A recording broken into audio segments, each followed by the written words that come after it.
কোরআনের বাণী যে আল্লাহ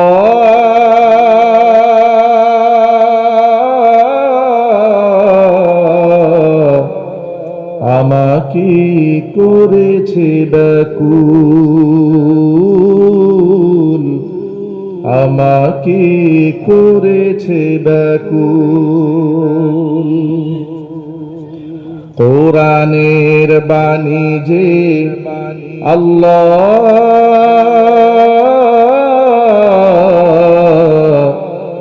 আমাকে করেছে ব্যাকুল, আমাকে করেছে ব্যাকুল। তাই তো এমন উঠলে উঠি প্রাণ আমার হয় যে আকুল, আমাকে করেছে ব্যাকুল, আমাকে করেছে ব্যাকুল। কোরআনের বাণী যে আল্লাহ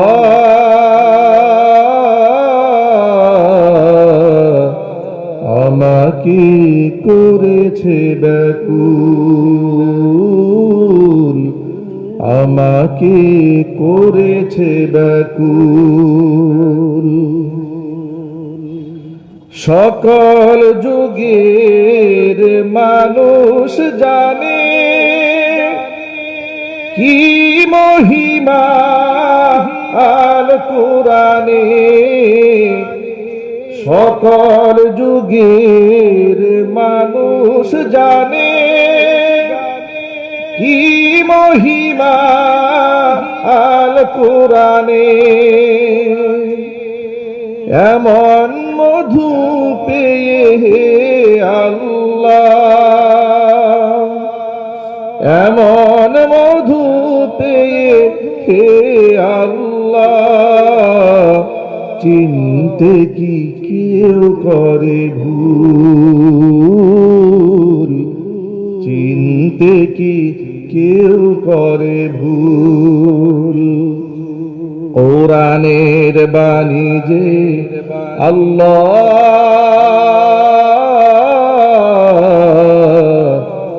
আমাকে করেছে ব্যাকুল,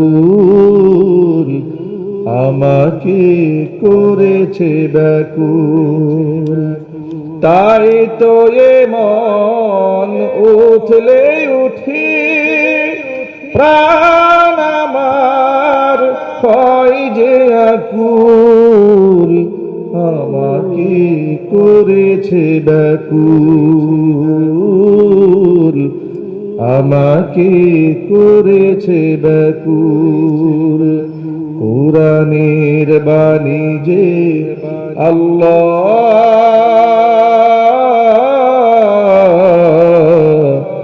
আমাকে করেছে ব্যাকুল,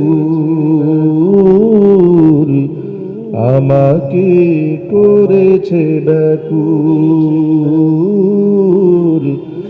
আমাকে করেছে ব্যাকুল।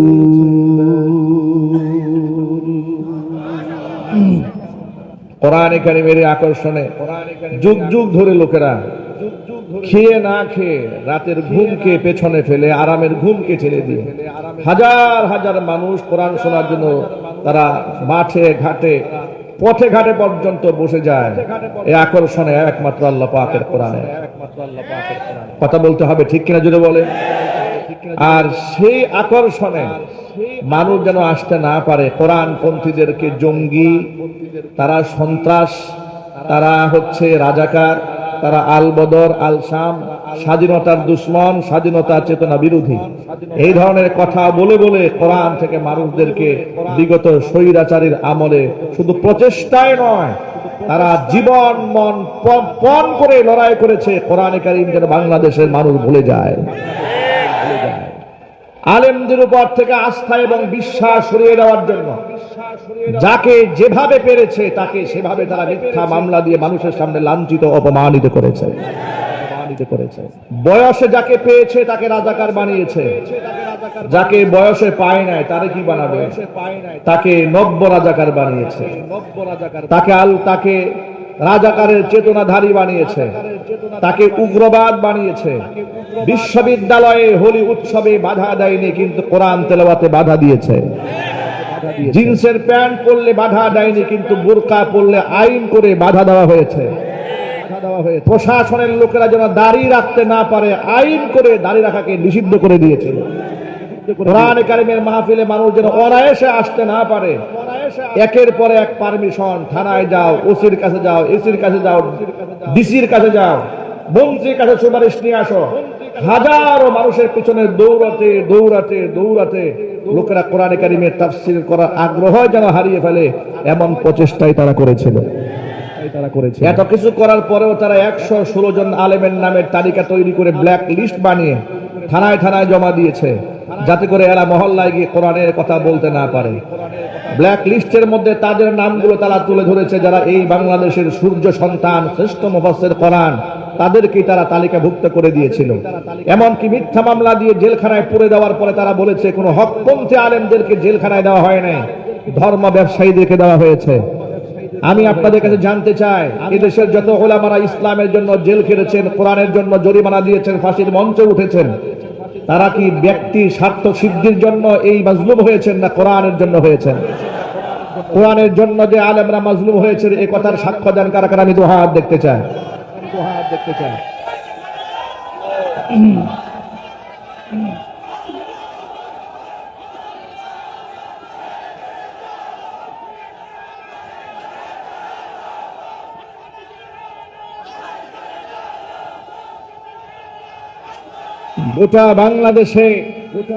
গোটা বাংলাদেশের মুসলমানদেরকে চাপের মুখে রেখে হিন্দুস্তানের এজেন্ডা বাস্তবায়ন করার জন্য তারা এমন মরিয়া হয়ে উঠেছিল, নারায়ে তাকবীর, আল্লাহু আকবার স্লোগান শুনলে যেখানে নরেন্দ্র মোদীর ভিত কেঁপে যাওয়ার কথা, সেখানে নরেন্দ্র মোদীর ভিত না কেঁপে হাসিনার ভিত কেঁপে উঠত।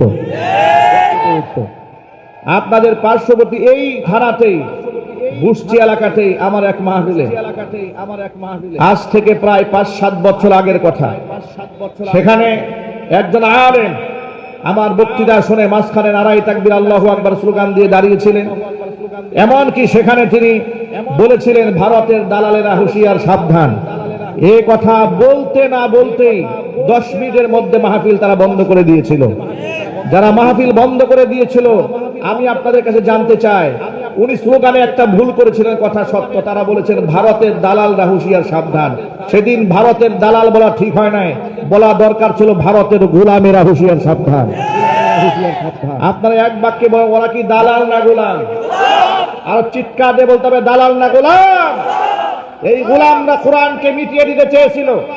কোরআন কারীমের যে সমস্ত আয়াতগুলো পছন্দ হয়েছে সেগুলো শুনতে পছন্দ করেছে, বলতে পছন্দ করেছে, কিন্তু কোরআন কারীমের যে সমস্ত আইন, কোরআন কারীমের যে সমস্ত কানুন ইসলামী তাহজিব তামাদ্দুন বাংলার মাটিতে প্রতিষ্ঠিত করার ক্ষেত্রে, দ্বীন কায়েমের ক্ষেত্রে মানুষকে উদ্বুদ্ধ করে, সেই সমস্ত আয়াতগুলোকে তারা পরোক্ষভাবে নিষিদ্ধ করে দিয়েছিল।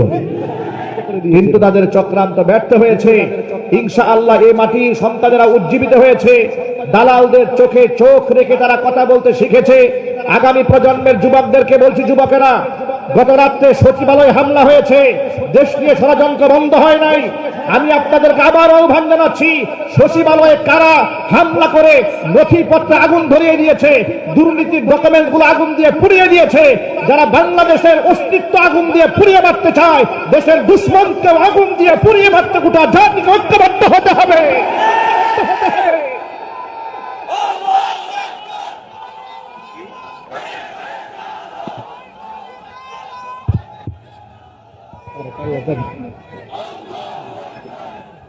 আপনাদের কি মনে হয় সচিবালয় এমনি এমনি আগুন লেগে গেছে? একটু জোরে বলেন। আগুনও তো ইদানিং সচিবালয়ের বিশেষ বিশেষ রুম চেনে, কোনটা নাহিদ সাহেবের রুম, এটা আগুন ভালো করে চেনে। কথা বলেন না ভাই, ঠিক কিনা বলেন? কোনটা আসিফ সাহেবের রুম, এটা ইতোমধ্যে আগুন চিনে গেছে। জেনে বুঝে তিনটি জায়গার মধ্যে আগুন ধরিয়ে দেওয়া হয়েছে, যেখানে স্বৈরাচারের হাজার কোটি টাকার দুর্নীতির ফাইল যে সমস্ত কক্ষে ছিল আগুন দিয়ে পুড়িয়ে দেওয়া হয়েছে। আমরা বলবো, যারা স্বৈরাচারীকে এই দেশে পুনর্বাসনের জন্য কথাবার্তা বলে, এমনকি তাদের প্রতি সিম্পিতি প্রকাশ করে, টাকার বিনিময়ে নিজের ঘরে রেখে নিরাপদ সেফ এক্সিট তাদেরকে দেশ থেকে দিয়ে দেয়। স্বৈরাচার যেমন রাষ্ট্রের শত্রু, ওদেরকে যারা নিরাপদ সেফ এক্সিট দিয়ে দেয় তারাও এই রাষ্ট্রের চরম শত্রু। কথা বলতে হবে, ঠিক কিনা বলেন? আমি আপনাদের সকলের কাছে উদাত্ত আহ্বান জানাই, গোটা জাতির এই ক্লান্তি লগ্নে জাতির ভেদাভেদ করার কোনো সুযোগ আছে ভাই? আরো জোরে বলেন। এখানে বিশেষ করে মুসলমানদের আর কোনো ভেদাভেদ এই দেশে থাকবে না ইনশাআল্লাহ। বলেন ইনশাআল্লাহ। কে জামাত করে, কে চরমনায় করে, কে খেলাফত মজলিস করে, সকল ইসলাম পন্থীদেরকে এক প্ল্যাটফর্মে দাঁড়াতে হবে। যারা আল্লাহর কোরআন চান, যারা এই দেশের স্বাধীনতা সার্বভৌমত্ব রক্ষা করতে চান, দলমত নির্বিশেষে সকলে এক কাতারে শামিল হতে হবে এবং আল্লাহ পাকের নাজিলকৃত সকল বিধান হাসি মুখেই মেনে নিতে হবে। আল্লাহর বিধানের ক্ষেত্রে কোনো প্রশ্ন তোলা যাবে না। ভালো করে শুনে রাখেন, এমন কথা বলা যাবে না দেশ আধুনিক হয়েছে, পর্দা একটু হালকা হলেও চলবে, এ কথা বলার কোনো সুযোগ নাই। ইসলাম যা ছিল তাই আছে, কিয়ামত পর্যন্ত সেটাই থাকবে। কিছু লোকেরা আমরা পর্দার কথা বললে, দাড়ির কথা বললে, টুপির কথা বললে, নামাজের কথা বললে আমাদেরকে বলে আপনারা ধর্মীয় গুরামি একটু ছাড়েন। আমরা কি ধর্মীয় গুরামি করি? আমি আমার ভাইদেরকে বলছি, ভাইয়েরা আমার এই ইকুটা একটু কমায় দেন। বিধান যদি আল্লাহ পাক দিয়ে দেন, বিধান যদি আল্লাহ রসুলের পক্ষ থেকে আসে, সেই ক্ষেত্রে হাসি মুখে সেই কথাগুলো মানার দরকার আছে না নাই? আপনি আমি কি আল্লাহ রসুলের সিদ্ধান্তকে হাসি মুখে না মেনে নিয়ে উল্টা পাল্টা প্রশ্ন তুলবো, এই অধিকার আপনারা কে দিয়েছে? আমি আমার খুতবার মধ্যে কোরআন মাজিদে সূরা আহজাবের 36 নম্বর আয়াতে কারিমা আপনাদের সামনে তেলাওয়াত করেছি। আল্লাহ রাব্বুল আলামিন আয়াতের মধ্যে বলে দিয়েছেন, ওয়ামা কানা লিমুমিনিন ওয়ালা মুমিনাতিন ইযা কাদাল্লাহু ওয়া রাসূলুহু আমরা। আমি আল্লাহ এবং আমার রাসূল যদি কোনো ব্যাপারে কোনো রায় দিয়ে দেয়, সিদ্ধান্ত দিয়ে দেয়, মা কানা লিমুমিনিন ওয়ালা মুমিনাতিন, কোন ঈমানদার নারী পুরুষের অধিকার থাকে না আইয়াকুনা লাহুমুল খিয়ারাতু মিন আমরিহিম, ওই রায়ের এগনিস্টে দাঁড়িয়ে নিজের পক্ষ থেকে মতামত ব্যক্ত করার কোনো অধিকার নাই। ওয়া মাইয়াসিল্লাহ ওয়া রাসূলা, কোন ব্যক্তি যদি আমি আল্লাহ এবং আমার রাসূলের সিদ্ধান্তকে অমান্য করে, ফাকাদ দাল্লা দালালাম মুবিনা, সেই ব্যক্তি সুস্পষ্ট গোমরাহ হয়ে যাবে। আমি আপনাদের সকল ভাইদের আহ্বান জানায় বলছি, এক বাক্যে জবাব দিয়ে বলেন, আমরা কি গুমরাহির পথে হাঁটবো না হেদায়েতের পথে হাঁটবো? কোরআন যে পথ বাতলি দিয়েছেন তা সঠিক পথ, সুন্নাহ যে পথ দেখিয়ে দিয়েছে সেটা গুরামির পথ হতে পারে না। আল্লাহ এবং রাসূলের চাইতে বড় ইনসাফগার, মুতাদিল, ভারসাম্যপূর্ণ সিদ্ধান্ত পৃথিবীতে কেউ দিতে পারে না। কথা বলতে হবে, ঠিক কিনা? আল্লাহর নবী কোরআন সম্পর্কে বলেন, ইন্না হাযাল কুরআনা সাবাবুন, এই কোরআন হচ্ছে এমন একটা রশি, তারফুহু বিআইদিল্লাহি ওয়া তারফুহু বিআইদিকুম, এই কোরআনের এমন একটা রশি, এটা এই রশির এক মাথা আল্লাহর হাতে, আরেক মাথা বান্দা তোমাদের হাতে। লাং তাদিল্লু, কোশ্চিন কালেও তোমরা পথভ্রষ্ট হবে না। ওয়ালাং তাহলিকু, কোশ্চিন কালেও তোমরা ধ্বংস হবে না। বাদাহু আবাদা, যদি এই কোরআনকে বুকের সাথে আগলায় ধরে রাখতে পারো, এর মানে হচ্ছে এর নীতিমালা যতদিন পর্যন্ত ফলো করবে, জীবনে যত বড় ঝুঁকি আসুক না কেন, যত বড় রিস্কি মোমেন্টে তুমি পড়ে যাও না কেন, কোরআনে কারীমকে যদি আগলায় ধরে রাখতে পারো, কোশ্চিন কালেও তুমি হক পথ থেকে বিচ্যুত হবে না। তোমাকে ধ্বংস করে দেওয়ার শক্তি পৃথিবীতে কারো নাই। জোরে জোরে বলেন সুবহানাল্লাহ। এই সূরাতুল আহজাবের 36 নম্বর আয়াতে কারিমা নাজিল হওয়ার একটা প্রেক্ষাপট আছে, যে তাফসীরের ভাষায় আপনারাও জানেন এটাকে শানে নুজুল বলা হয়। কি বলা হয় জোরে বলেন ভাই? শানে নুজুল মানে এই আয়াতটা নাজিল হওয়ার প্রেক্ষাপট কি, আল্লাহ কোন প্রেক্ষাপটে বলেছেন যে আমি আল্লাহ এবং আমার রাসূল সিদ্ধান্ত দিয়ে দিলে মুমিন বান্দার মতামত ব্যক্ত করার অধিকার থাকে না, এটা আল্লাহ পাক কেন বলেছিলেন? এই কথা বলার পেছনে মূল কারণ হচ্ছে নবী করিম সাল্লাল্লাহু আলাইহি ওয়াসাল্লামের পালক পুত্র যায়েদ বিন হারেসা রাদিয়াল্লাহু তাআলা আনহু নাম শুনেছেন ভাই আপনারা? কারা কারা শুনেছেন হাত দেখি তো। এখন তো সিরাতের চর্চাটা কম হয়, নায়ক নায়িকার নামটা বেশি চর্চা হয়। যায়েদ বিন হারেসা রাদিয়াল্লাহু তাআলা আনহুর নাম শুনেছেন? যায়েদ বিন হারেসা হচ্ছে রাসূলের পালক পুত্র। এই রাসূলের পালক পুত্রের সাথে নবী করিম সাল্লাল্লাহু আলাইহি ওয়াসাল্লামের আপন ফুফাতো বোন যায়নাব বিনতে জাহাশ রাদিয়াল্লাহু তাআলা আনহা বিবাহের পয়গাম পাঠিয়েছিলেন আল্লাহর নবী সাল্লাল্লাহু আলাইহি ওয়াসাল্লাম। যায়নাব বিনতে জাহাশ এবং যায়নাব বিনতে জাহাশের ভাই আব্দুল্লাহ ইবনে জাহাশ দুজনে মিলে রাসূলের এই পয়গামটা পছন্দ করেন না। পছন্দ না করার পেছনে তাদের যৌক্তিক কারণ কি ছিল? তারা বলেছে যে দেখুন, যায়নাব বিনতে জাহাশ হচ্ছে একজন বংশীয় নারী, কুরাইশ বংশের মেয়ে, দেখতে সুন্দরী, বংশীয় রমণী।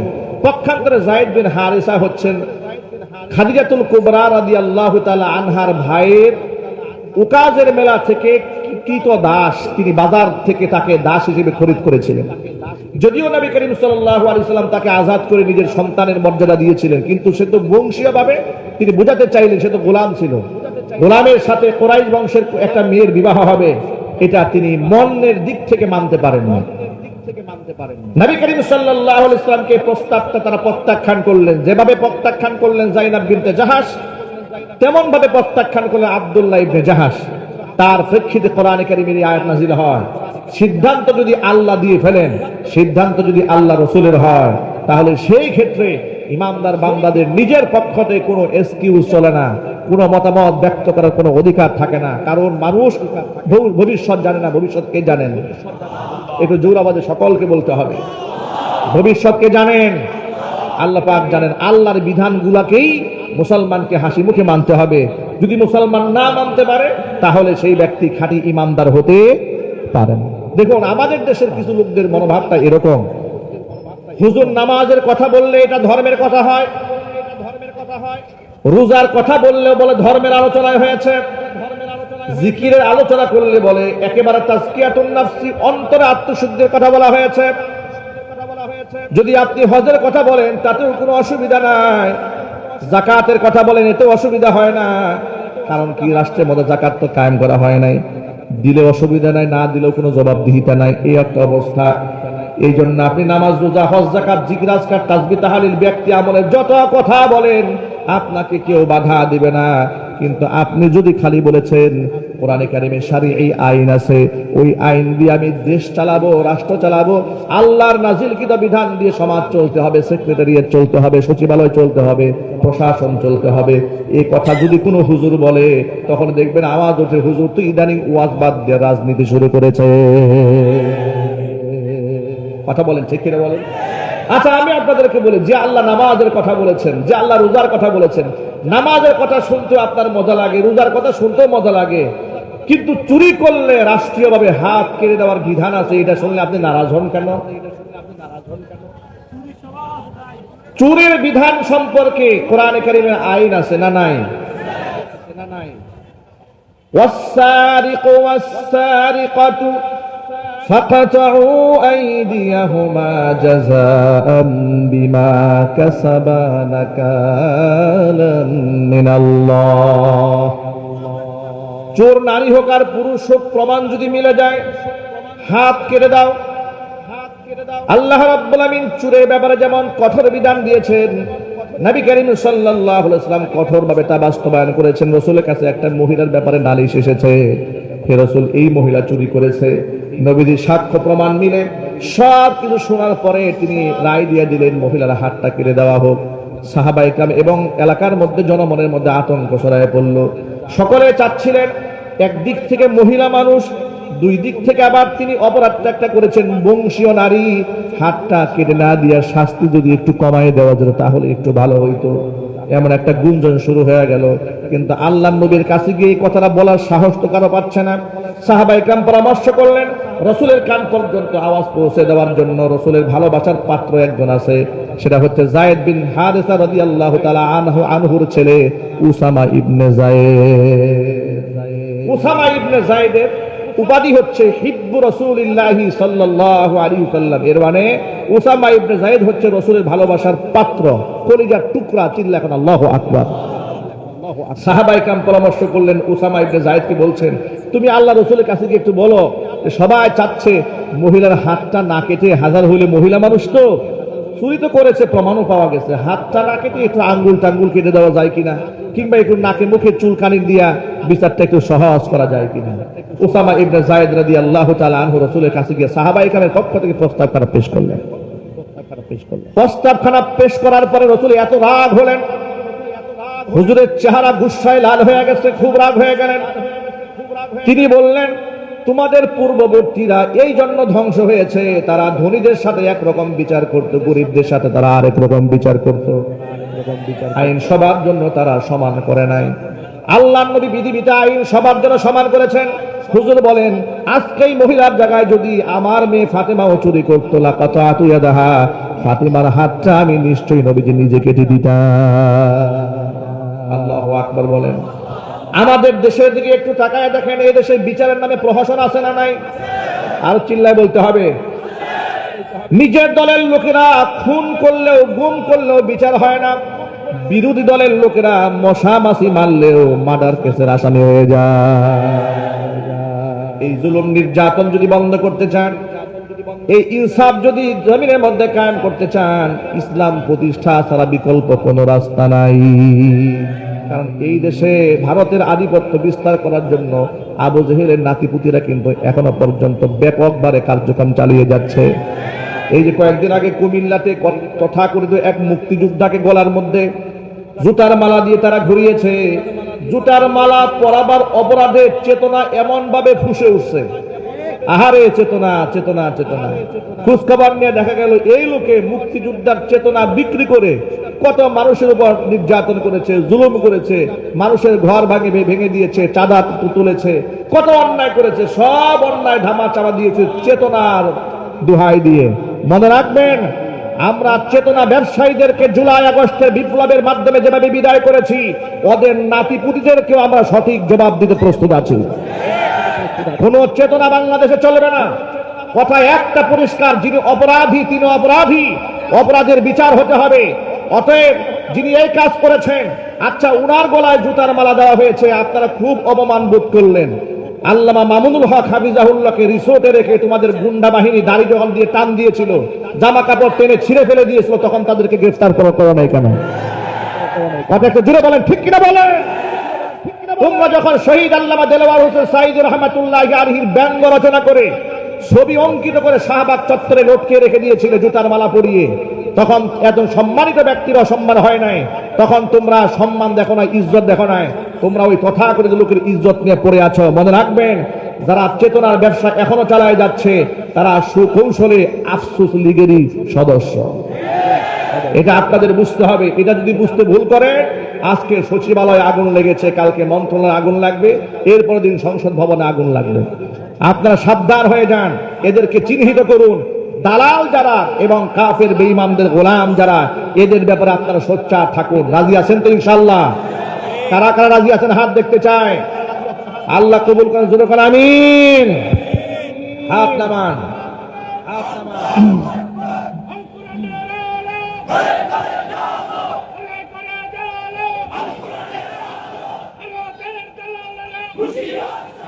শোনেন, এই যে এখন থেকে স্লোগান চেঞ্জ হবে, ভারতের দালালেরা, ভারতের গোলামেরা। কথা বলেন না কেন ভাই? এখন থেকে বলেন ভারতের গোলামেরা, হুঁশিয়ার সাবধান। আলেমদেরকে তারা বলতো আমরা নাকি পাকিস্তানি, কথা বুঝেন? তারা বলে নাই, আমি আপনাদের রেকর্ড শোনাই। এই যে সাবেক কুখ্যাত মন্ত্রী আব্দুর রাজ্জাক হেফাজতের কর্মকাণ্ডকে স্মরণ করে গিয়ে মাত্র ৩-৪ মাস আগে বলেছে যে হেফাজতের জঙ্গি, তালেবানি, পাকিস্তানের পেটাত্তা। রাত ২টার পরে এমন পিটানো দেওয়া হয়েছে, স্যান্ডেল ছাড়া কিছু ছিল না। এভাবে উপহাস করে নাই? অর্থাৎ পাকিস্তানের দূষর এবং পাকিস্তানের পেটাত্তা ওরা আমাদেরকে বলেছে।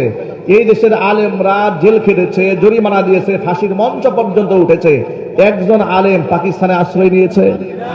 আরো জোরে কেউ যেহেতু পাকিস্তানে আশ্রয় নাই এর দ্বারা প্রমাণ হলো ওরা আলেমদের ব্যাপারে যা বলেছে ওরা মিথ্যা কথা বলেছে। কিন্তু এদেশের মানুষ ওদেরকে যে ভারতের দালাল বলতো, এটা কতটা সত্য? বিপদের বন্ধুই তো আসল বন্ধু। যখন দেখেছে যে আমাদের স্ত্রী এবং আমাদের নাতিপুতিরা বিপদে পড়ে গেছে, তখন এইরকম হাত আগলাই দিছে কুলে উঠাবার জন্য। এর দ্বারা বলেছি যে ওরা শুধু ভারতের দালাল নয়, ওরা ছিল ভারতের গোলাম। কথা জুড়ে বলো যুবকেরা, ঠিক কিনা বলে? আমি আপনাদেরকে বলতে চাই যুবক ভাইরা আমার, যদি এই দেশে ইনসাফ কায়েম করতে চান, কোরআনের বিকল্প কোনো রাস্তা নাই। আগামীতে বাংলাদেশে ইসলাম কায়েমের জন্য হাতে হাত রাখেন, কাঁধে কাঁধ মিলান। আপনারা শুধু একটা কথাই বলবেন, বিগত জীবনে অনেক তন্ত্র মন্ত্র দেখেছি, এখন বাংলাদেশে অন্য কোনো তন্ত্র দেখতে চাই না, আমরা কোরআনের রাজ দেখতে চাই। এই কথায় একাকার হয়ে যান। আর আল্লাহর বিধানের ক্ষেত্রে প্রশ্ন তোলা বাদ দিয়ে দেন। এখানে হাজার হাজার ভাইরা এসেছেন, মাইকের আওয়াজ বাহিরে যাচ্ছে। আমি আপনাদেরকে সকলে উদাত্ত আহ্বান জানাই যে কোরআনে এবং সুন্নাহর মধ্যে কোনো বিধানকে কেউ ব্যঙ্গ করবেন না, তুচ্ছ তাচ্ছিল্য করবেন না। টুপি নিয়ে ব্যঙ্গ করবেন না, দাড়ি নিয়ে ব্যঙ্গ করবেন না, মিসওয়াক নিয়ে ব্যঙ্গ করবেন না, জায়নামাজ নিয়ে ব্যঙ্গ করবেন না। মনে রাখবেন, আমলের দিক থেকে সহজ হলেও আমার নবীজির কোনো সুন্নত ছোট হতে পারে না। কেউ ভুলে কথা বলবেন না, হুজুর দাড়ি তো রবীন্দ্রনাথ ঠাকুর রেখেছে, অতএব দাড়ি আমি কেন রাখবো? কোনো মুসলমানের কথা বলতে পারে? চিল্লায় বলতে পারে? তো রবি ঠাকুর তো ভাতও খেয়েছে, তুমি ভাত খাও কেন? কথা বলেন, ঠিক কিনা বলেন? তুমি যে বললা রবি ঠাকুরের দাড়ি ছিল, আমি দাড়ি রাখি না, তুমি রবি ঠাকুরের দাড়ি রাখো কেন? রবি ঠাকুরের দাড়ি দেখেই তো মনে হচ্ছে এটা একটা মুশরিকের দাড়ি। রাসূলুল্লাহর দাড়ি তো রবি ঠাকুরের মতো একেবারে গুপে মুছে একাকার ছিল না। কথা বলতে হবে, ঠিক কিনা? তাহলে তুমি রবি ঠাকুরকে কেন দেখো, রাসূল পাক সাল্লাল্লাহু আলাইহি ওয়াসাল্লামকে দেখতে পারো না? রাসূলের কোন সুন্নাহকে ছোট করে, খাটো করে, তুচ্ছ তাচ্ছিল্য কিংবা ব্যঙ্গ করার কি আদৌ কোনো সুযোগ আছে? আরো জোরে বলেন, আছে? পর্দার ব্যাপারে ইসলাম যে কঠোরতা অবলম্বন করেছেন, সেখানে কি ছাড় দেওয়ার কোনো সুযোগ আছে? ছোট্ট একটা হাদিস আপনাদের শোনালে আপনারা সহজে বুঝতে পারবেন।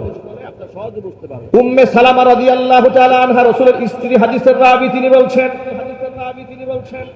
নবী করিম সাল্লাল্লাহু আলাইহি ওয়াসাল্লামের সাথে আমরা ছিলাম, এমন সময় আমাদের সামনে অন্ধ সাহাবী আব্দুল্লাহ ইবনে উম্মে মাকতুম রাদিয়াল্লাহু তাআলা আনহু আগমন করলেন। তিনি অন্ধ ছিলেন, জন্মান্ধ।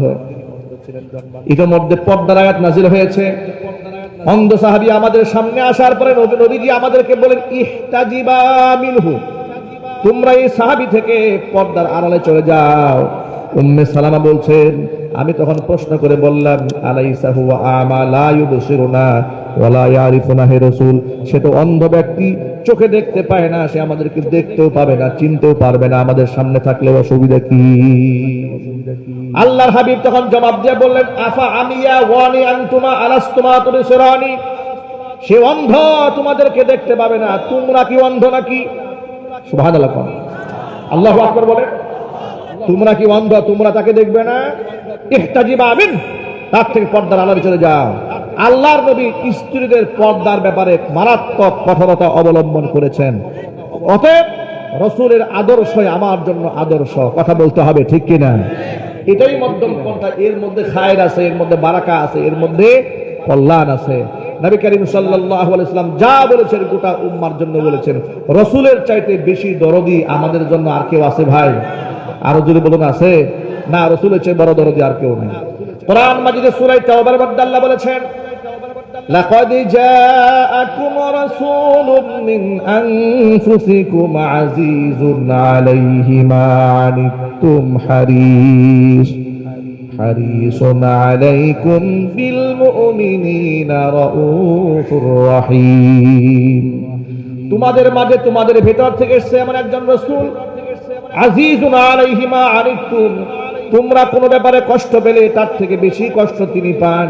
হারিসুন আলাইকুম আই আলা হিদায়াতিকুম, যিনি তোমাদের হেদায়েতের জন্য বড় আকাঙ্ক্ষা পেশ করেন।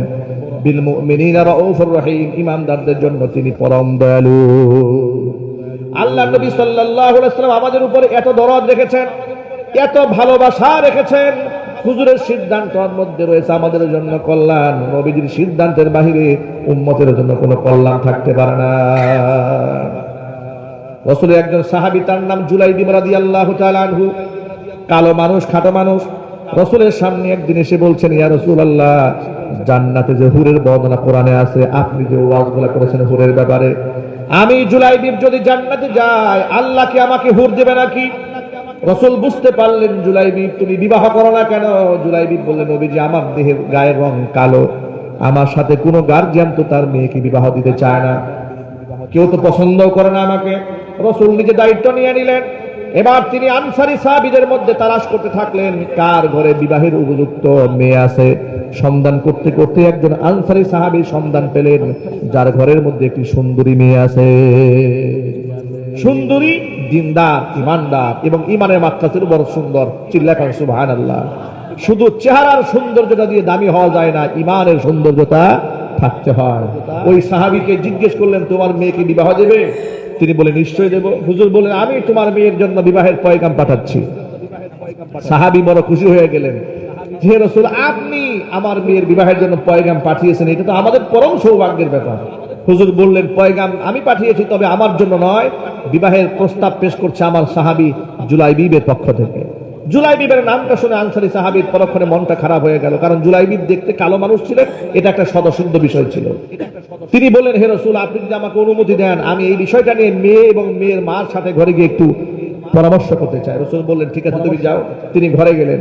ঘরে গিয়ে মেয়ের সাথে কোনো ডিসকাশনে না গিয়ে তিনি মেয়ের মার সাথে আড়ালে কথা বললেন যে, আমাদের মেয়ের জন্য রাসূল তো একটা প্রস্তাব দিয়েছে, কিন্তু প্রস্তাবটা তো জুলাইবিবের পক্ষ থেকে দিয়েছে। জুলাইবিব দেখতে এরকম এরকম। মেয়ের মা এবং মেয়ের বাবা দুজনেই অমত হয়ে গেল, এই কাজটা কেমন হলো? এমন একটা ছেলের সাথে আমাদের সুন্দরী মেয়েটা বিবাহ হবে, অপছন্দ করল। তিনি বললেন, মেয়ের মা বলছেন, এর থেকে ভালো আপনি রাসূলের কাছে যান, গিয়ে অত্যন্ত আদবের সাথে প্রস্তাবটা প্রত্যাখ্যান করে দিয়ে আসেন। এবার সাহাবী রাসূলের পয়গাম প্রত্যাখ্যান করার জন্য ঘর থেকে বের হয়েছেন, রওনা হচ্ছেন। এমন সময় মেয়ে তার বাবাকে ডাক দিয়ে বলছেন, আব্বাজান দাঁড়ান, কোথায় যাচ্ছেন? কার প্রস্তাব প্রত্যাখ্যান করতে যাচ্ছেন? আপনি মায়ের সাথে যে আলোচনাগুলো করেছেন পর্দার আড়ালে দাঁড়িয়ে আমি সব শুনতে পেয়েছি। আল্লাহ পাক কোরআনে কি বলেছেন আপনি শুনেন নাই? আল্লাহ পাক কোরআনে বলেছেন, আল্লাহ এবং তার রাসূল যদি কোনো রায় দিয়ে ফেলে, মতামত ব্যক্ত করে ফেলে, সেই ক্ষেত্রে ঈমানদার বান্দা বান্দীদের নিজের পক্ষ থেকে কোনো পছন্দ অপছন্দের বিষয় ব্যক্ত করার সুযোগ নাই। আপনি কেন আল্লাহ রাসূলের দেওয়া সিদ্ধান্ত প্রত্যাখ্যান করতে যাচ্ছেন? রাসূল যেহেতু জুলাইবিবকে আমার স্বামী হিসেবে সিলেক্ট করেছেন, জেনে বুঝেই সিলেক্ট করেছেন, আপনি বরং আল্লাহ রাসূলের কাছে গিয়ে বলেন, হে রাসূল, আপনি যে পয়গাম, যে প্রস্তাবখানা আমার মেয়ের জন্য দিয়েছিলেন, আমার মেয়ে হাসি মুখে আপনার প্রস্তাবখানা মেনে নিয়েছে। জুলাইবিবের সাথে নবী করিম সাল্লাল্লাহু আলাইহি ওয়াসাল্লাম এই মেয়েটির বিবাহের বন্দোবস্ত করে দিলেন। এর লম্বা ইতিহাস একটুখানি আমি শুধু সংক্ষিপ্ত পরিসরে আমি বোঝাতে চেয়েছি। আল্লাহ এবং রাসূল যদি যে কোনো ব্যাপারে কোনো রায় দেন, সিদ্ধান্ত দেন, সেটা আমাকে হাসি মুখে মানতেই হবে। এর মধ্যে রয়েছে গোটা জাতির কল্যাণ। আমরা কি আল্লাহর যে কোনো বিধান মানতে রাজি আছেন ভাই? ইনশাআল্লাহ। না মনের মধ্যে কোনো সংশয় রাখবো, মনের মধ্যে কোনো কষ্ট রাখবো? 5 ওয়াক্ত নামাজ বা জামাত আদায় করা, এটা আমার ঈমান ও ইসলামের পরিচয়। ঠিক কিনা জোরে বলেন? এই ব্যাপারে কোনো এক্সকিউজ চলবে না। মুখের দাড়ি রাখার আমলটা ওয়াজিব। পৃথিবীর সব ফুকাহায়ে কেরাম একমত, মুখের দাড়ি রাখা ওয়াজিব, কোনো এক্সকিউজ চলবে না। টুপি দেওয়া সুন্নাহ, আপনি সুযোগ মতো মাথায় দেবেন, সুযোগ মতো দেন নাই, কোনো অসুবিধা নাই। ওয়াজিবের ক্ষেত্রে কোনো কি ছাড় আছে ভাই? কিন্তু আমরা যারা একেবারে মুকাররব হতে চাই আল্লাহ রাসূলের প্রতিটা সুন্নাহকে মূল্যায়ন করব, ইনশাআল্লাহ একদিন কালিমার পতাকা এই বাংলার জমিনে উঠতে হবে। আমি আপনাদেরকে ছোট্ট করে শুধু বোঝাবার জন্য বলি, একটুখানি আফগানের তালিবানদের দিকে তাকায় দেখুন। পৃথিবীর মহাপরাশক্তি আমেরিকার সাথে 20 বছর তারা লড়েছে। 70,000 তালিবান শাহাদাত বরণ করেছে। স্যান্ডেলে পায়ে তারা জিহাদ করেছে। 48টা মিত্র দেশকে সাথে নিয়ে তারা হামলা করেছে আফগানের মাটিতে। আফগানের মাটিতে এই পরিমাণ বোমা তারা বর্ষণ করেছে, পৃথিবীর অনেক দেশে এত ফোঁটা বৃষ্টির পানিও করে নাই। এরপরও তারা পিছপা হন নাই। আল্লাহ পাক তাদের বিজয় দান করেছেন। এমন বিজয় দিয়েছেন, 5 জনে মিলে এক একটা স্টেট দখল করে নিয়েছে। চিল্লাহ আল্লাহু আকবার। যে আল্লাহ পাক আফগানে মুসলমানদের সাহায্য করেছেন, সিরিয়াতে সাহায্য করেছেন, সে আল্লাহ আছে না নাই? বরং আমি তো মনে করি আমাদের বাংলাদেশের মুসলমানদের প্রতি আল্লাহ পাকের দয়া যে কত বেশি। যদি তাই না হতো, সিরিয়াতে বাশার আল আসাদ যখন সেখানে স্বৈরাচারী কর্মকাণ্ড পরিচালনা করেছে, টানা 14টি বছর গৃহ যুদ্ধ চালিয়ে রেখেছে। নিজের দেশের 30 লক্ষ মানুষ তুরস্কে গিয়ে আশ্রয় গ্রহণ করেছিল। বাংলাদেশের মানুষকে তো এত বড় খেসারত দিতে হয় না, ঠিক কিনা যদি বলেন? হ্যাঁ, ইতিমধ্যে বাংলাদেশের বেশ কিছু আলেমরা শাহাদাতের মর্যাদা পেয়েছেন। সুবহানাল্লাহ করেন, যদি বলেন না আল্লাহু আকবার। আজকে এই যে আমরা বয়ান করেছি, আপনারা বয়ান শুনলেন, এই যে তাফসীর কোরআন থেকে ধারাবাহিক একটা আয়াত বলি, তরজমা করি, তাফসীর করি, শানে নুজুল বলি, প্রেক্ষাপট বলি, এই সিস্টেমের গোটা বাংলাদেশের উপকার ছিলেন শহীদ আল্লামা দেলোয়ার হোসেন সাঈদী রাহমাতুল্লাহ। আল্লাহর এই অলির স্বপ্ন আজকে এই পৃথিবীতে এই গোটা বাংলাদেশে বাস্তবায়িত হচ্ছে। তিনি তো একদিন বলেছিলেন, তোমরা একদিন মনে রেখো, তোমাদের নাকের ডগার উপর দিয়ে একদিন কালেমার পতাকা পথ পথ করে উঠবে। আমরা তো সে আগামী ভবিষ্যৎকে আমাদের চোখ থেকে স্বপ্নর দৃষ্টিতে দেখতে পাচ্ছি। ইনশাআল্লাহ এই বাংলার মাটিতে প্রতি ইঞ্চি মাটি এমন একটি জায়গা ফাঁকা থাকবে না যেখানে ইসলামের রাজ কায়েম হবে না। সেই সংগ্রামে যদি আমাদেরকে জয়লাভ করতে হয়, কোরআনে কারিমে সেই আয়াতটা আমাদের রাখতে হবে, ওয়ালা তাহিনু ওয়ালা তাহজানু ওয়া আনতুমুল আ'লাউনা ইন কুনতুম মুমিনিন। কোনদিন মনে রাখবেন না যে আমাদের সংখ্যায় বেশি হয়ে গেছে, গোটা জাতি সব এক হয়ে গেছে, আমাদের সাথে কেউ পারবে না। এই ধরনের চিন্তা মাথা থেকে ঝেড়ে ফেলুন, অন্তরের মধ্যে ঈমানকে মজবুত করুন। আল্লাহ পাক বলেছেন, ওয়ালা তাহিনু ওয়ালা তাহজানু ওয়া আনতুমুল আ'লাউনা ইন কুনতুম মুমিনিন। তোমরা ভয় পেও না, হতাশ হও না, চিন্তিত হও না, বিজয় তোমাদেরই হবে। শর্ত একটা, আমাদের ঈমানদার হয়ে যেতে হবে। যেরকম ইনশাআল্লাহ। আপনাদের কি কোনো ভয় আছে নাকি ভাই, যে পাশের দেশ ভারতে এত অস্ত্র সংখ্যা আছে, এত সৈন্য সামন্ত আছে, সেখানকার ওই যে আপনার কি এক সাংবাদিক ব্যাঙের মতো লাফাচ্ছে, হকার সাংবাদিক, ঠিক কিনা বলেন? পাগল হয়ে গেছে। আমাদের দেশে মাত্র 2 লাখ সামথিং সৈন্য আছে সব মিলে, ওদের ওখানে 12 লাখ 14 লাখ আছে। পাগলের মাথা নষ্ট হয়ে গেছে। ইসলামের ইতিহাস ওরা জানে না। ইসলামের ইতিহাসে সংখ্যা দিয়ে মুসলমান কোন ময়দানে বিজয় লাভ করেন। যত জায়গায় বিজয় লাভ করেছেন, কার সাহায্য করেছেন? সুতরাং আল্লাহর পথে চলুন, আল্লাহর কথা বলুন, আমাদের কোনো ভয় নাই। আমরা বলি ইনশাআল্লাহ। যারা আল্লাহর পথে চলে, আল্লাহর কথা বলে, আল্লাহকে ভালোবেসে সপেছে জীবন, তাদের কিসের ভয়, কে করে পরাজয়, শহীদি তামান্নাতে নাচে তার মন।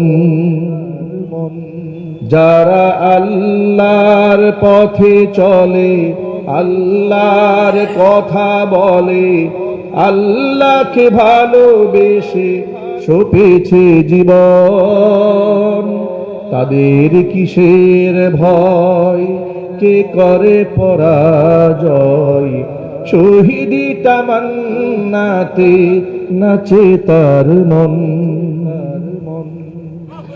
হাসনা হেনার গানে ভুলে না হৃদয় তার, কালিমার মিশক মাখা হৃদয় রয়েছে যার।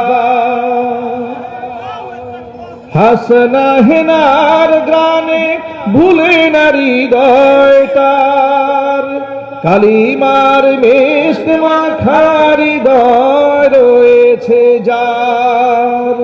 সব পিছু টান ভুলে জিহাদের পথে চলে, সব পিছু টান ভুলে জিহাদের পথে চলে, সে তো তার ঈমান বলে। যারা আল্লাহর পথে চলে, আল্লাহর কথা বলে, আল্লাহকে ভালোবেসে সপেছে জীবন, তাদের কিসের ভয়, কে করে পরাজয়, শহীদি তামান্নাতে নাচে তার মন। লালসার কাছে কভু হয় না সে পরাজয়, জীবন বিলিয়ে সে তো জান্নাত করে কয়। ঠিক কিনা যদি বলেন? লালসার কাছে কভু হয় না সে পরাজয়, জীবন বিলিয়ে সে তো জান্নাত করে কয়। মৃত্যু মৃত্যুর মুখোমুখি দাঁড়িয়েও যারা সুখী। ঠিক কিনা বলেন? যেদিন শহীদ আল্লামা সাইদ রহমাতুল্লাহি আলাইহিকে চিকিৎসার নামে তাকে কারাগার থেকে বের করে আনা হলো, প্রিজন ভ্যান থেকে যখন নামানো হলো, তার হাসিটা দেখেছেন আপনারা? আল্লাহু আকবার বলেন। আমি সেদিন একটা স্ট্যাটাস দিয়েছিলাম, এই হাসি একজন মুমিন জীবনের শাহাদাত প্রাপ্তির হাসি। এই মুমিন জীবনের শ্রেষ্ঠ প্রাপ্তি আল্লাহ পাকের জান্নাত প্রাপ্তির হাসি, আল্লাহ পাকের সান্নিধ্য পাওয়ার হাসি। একজন পুলিশের বড় ঊর্ধ্বতন কর্মকর্তা ময়মনসিংহ বাড়ি কিছুদিন আগে তার এলাকায় মাহফিলে গিয়েছে, আমাকে বলেন, হুজুর রমনা থানাতে রিমান্ডে সাইদি সাহেব আমার তত্ত্বাবধানে ছিলেন। আমি অবাক হয়েছি, প্রশাসনে উনি বলছেন যে আমি কত আসামিকে দেখেছি এই গারদে এনেছে, তাদেরকে রিমান্ডে নেওয়া হয়েছে, জবাবদিহিতা করতে বলা হয়েছে। সবাই খুব আটকে উঠতেন, ভয় পেতেন, চিন্তা ভাবনা করতেন, কিন্তু আল্লাহর এই বান্দা আমি কোনোদিন তার চেহারার মধ্যে সামান্যতম ভাঁজও দেখিনি। আল্লাহু আকবার বলেন। ওই সাইদি সাহেবের ছেলেরা প্রায় সময় বলতেন, বাবা শারীরিকভাবে অসুস্থ, দোয়া চেয়েছেন, কিন্তু মানসিকভাবে খুবই স্ট্রং। সুবহানাল্লাহ। ইমানদারেরা কখনো ভয় পায় না, মৃত্যুর মুখোমুখি দাঁড়িয়েও যারা সুখী। কথা বলেন ঠিক কিনা? মৃত্যুর মুখোমুখি দাঁড়িয়েও যারা সুখী, এসো আজ তাদের দলে যারা আল্লাহর পথে চলে, আল্লাহর কথা বলে, আল্লাহকে ভালোবেসে সপেছে জীবন। তাদের কিসের ভয়, কে করে পরাজয়, শহীদি তামান্নাতে নাচে তার মন। আল্লাহ রাব্বুল আলামিন আমাদের সকলকে শহীদি তামান্না নিয়ে জীবন যাপন করার তৌফিক দান করেন। আল্লাহর পথে লড়তে চায়, আল্লাহর পথেই মরতে চায়, আল্লাহ এবং রাসূলের মহব্বত নিয়ে কাল হাসরের ময়দানে দাঁড়াতে চায়। আল্লাহ রাব্বুল আলামিন এই জমিনে আল্লাহর দ্বীন কায়েম করার তৌফিক আমাদেরকে দান করুন। আল্লাহ পাক